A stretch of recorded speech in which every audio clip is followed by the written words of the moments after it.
Think about the room you're sitting in right now. You've memorized the walls, the furniture, and the way the light hits the floor. But have you ever looked at the places where the world doesn't quite meet? The fraction of an inch between your wardrobe and the ceiling, the jagged split in the floorboard, the thin, vertical darkness behind a door left slightly ajar. In Japan, there is a whisper that travels through the silence of these spaces, a legend of something that doesn't need a doorway to enter your life. It is already there, waiting in the cracks. They call her Sukima-onna, the woman in the gaps. She is not a ghost that haunts a house. She is a predator that haunts the architecture. Some say she was once a girl who fell into a void no one could see, but most believe she was never human at all.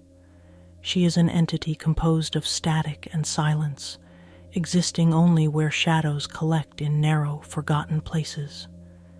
The nightmare always begins with a feeling, the prickling sensation of a gaze pressing against the back of your neck.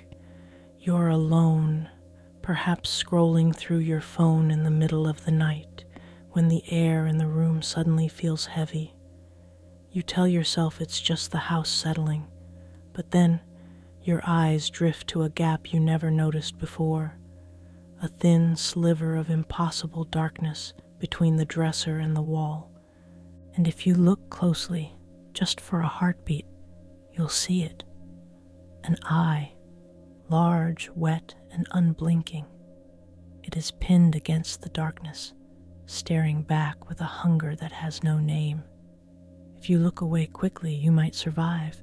You'll tell yourself it was a trick of the light, a stray shadow, or your mind playing games in the dark.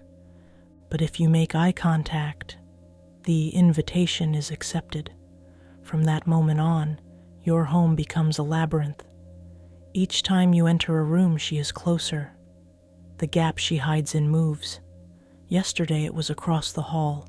Tonight it's the sliver of space beneath your bed. She doesn't move while you're watching. She waits for the blink.